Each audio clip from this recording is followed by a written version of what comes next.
There is a question that quietly divides experienced hunters every season. It doesn't start arguments online. It doesn't show up in marketing campaigns. But it absolutely shows up in the field. Does the 243 Winchester actually have enough energy for larger game? Not deer at 80 yards on a perfect broadside. Not range performance. Not paper ballistics. But real animals. Real angles. Real wind. Real bone. Because every year some hunters anchor large-bodied deer cleanly with a 243. And every year others lose animals they thought were well within capability. The cartridge hasn't changed, so what's happening? In this breakdown, we'll examine the .43 Winchester strictly from a ballistic and ethical perspective. Bullet weight, velocity, energy retention, wind drift, penetration behavior, recoil impact, and where hunters most commonly misjudge its limits. If you value evidence-based firearm analysis and want to understand cartridge capability beyond online claims, consider subscribing. This channel focuses on what actually happens in the field, not what sounds good in theory.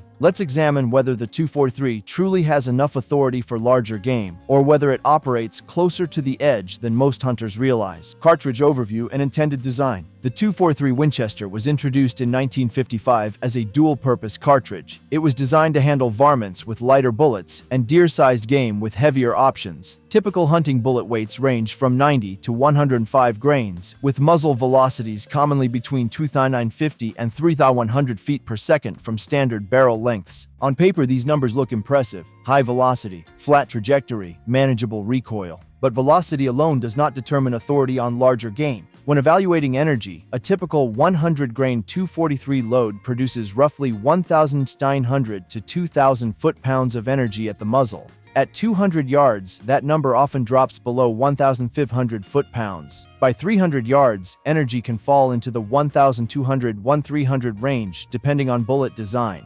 For medium-bodied deer, that can be adequate. For larger-bodied deer, mature northern whitetails, mule deer, or similar animals with heavier bone structure, the margin narrows significantly. And that narrowing margin is where the debate begins. Bullet weight and sectional density. The 243's heavier hunting bullets typically weigh between 95 and 105 grains. Compared to larger calibers such as 270 Winchester or 308 Winchester, this is a relatively light projectile for big game use. Sectional density, how well a bullet penetrates relative to its diameter, is critical when dealing with larger animals. A 100-grain 243 bullet has respectable sectional density for its diameter, but it still carries less mass and momentum than heavier 30-caliber projectiles. Momentum becomes especially important on angled shots. Quartering shots, shoulder impacts, or encounters with heavy bone reduce penetration depth. With limited bullet mass, the 243 relies heavily on proper bullet construction to compensate. If expansion is too rapid, penetration suffers. If expansion is delayed, tissue disruption may be insufficient. Larger calibers often have energy and mass reserves that forgive minor imperfections in bullet behavior. The 243 does not. This is the first major limitation. It performs well under controlled conditions but leaves less margin for error when conditions change. Energy retention at practical hunting distances. Many hunters focus on muzzle energy. In reality, impact energy matters more. At 100 yards, a 100-grain 243 still carries sufficient energy for broadside shots on medium to moderately large deer. At 200 yards, performance becomes more dependent on bullet design and shot placement. At 300 yards, retained energy may approach the lower boundary for reliable penetration on larger-bodied animals. Wind drift also becomes more influential as distance increases. While the 243 shoots flat, lighter bullets are more susceptible to crosswinds than heavier 30-caliber projectiles. A slight miscalculation can shift impact point enough to reduce vital zone effectiveness. When energy margins are already narrow, reduced impact velocity combined with marginal placement can lead to incomplete penetration or non-lethal hits. This is not a theoretical concern. It's a field reality observed in tracking scenarios where animals travel significant distances after impact. Penetration and expansion reliability.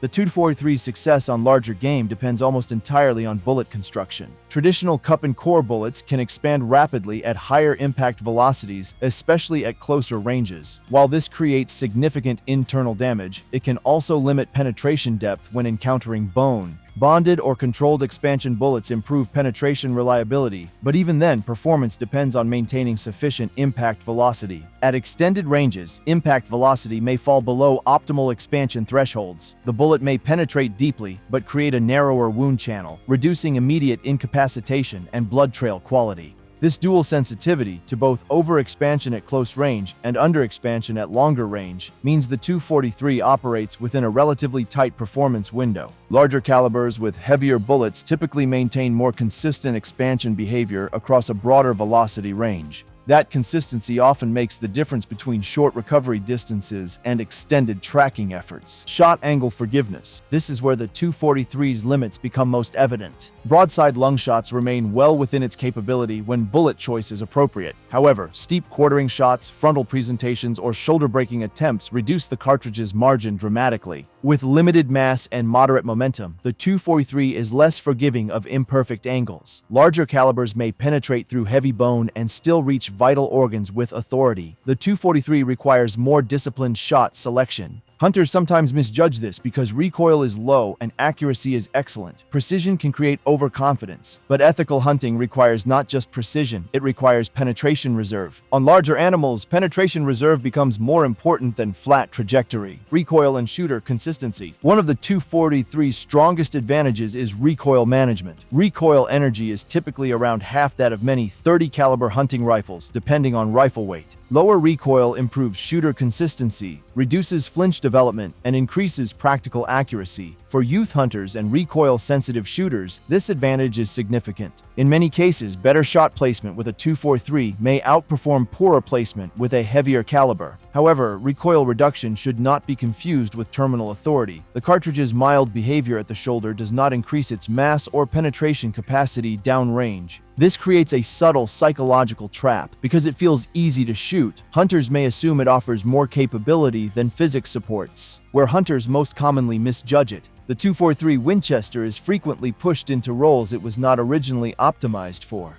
Common misjudgments include extending range beyond ethical impact velocity, attempting steep quartering shots on large-bodied animals, using lightly constructed bullets on heavy bone, assuming energy numbers alone guarantee penetration. The cartridge works best when distances are moderate, angles are controlled, bullet construction is carefully selected, target animals are within realistic size expectations. When those conditions are respected, it performs effectively. When they are not, failures increase, not because the cartridge is inadequate in general, but because it is operating at the edge of its energy envelope. So, does it have enough energy? The answer is conditional. For moderately large deer-sized game under controlled conditions, yes, the 243 Winchester can provide sufficient energy and penetration when paired with appropriate bullets and disciplined shot selection. For larger-bodied animals, challenging angles, or extended ranges, the margin becomes thin. Not non-existent, but thin. It is not a high-forgiveness cartridge. It is a precision-dependent cartridge. Hunters seeking greater penetration reserve often step up to cartridges that provide heavier bullet mass and broader expansion windows, not necessarily because the 243 fails universally, but because they want a larger safety margin. And in ethical hunting, margin matters. The 243 Winchester remains one of the most popular hunting cartridges in America for good reason. It is accurate, manageable, and capable within its design envelope. But caliber selection is not about tradition or popularity. It is about understanding ballistic limits and respecting real-world consequences. Seasons are not lost because a cartridge is bad. They are lost when cartridges are used beyond their realistic margins. If you want continued evidence-based firearm analysis that examines capability without exaggeration, subscribe for future breakdowns. More technical discussions are coming, focused on performance, not perception.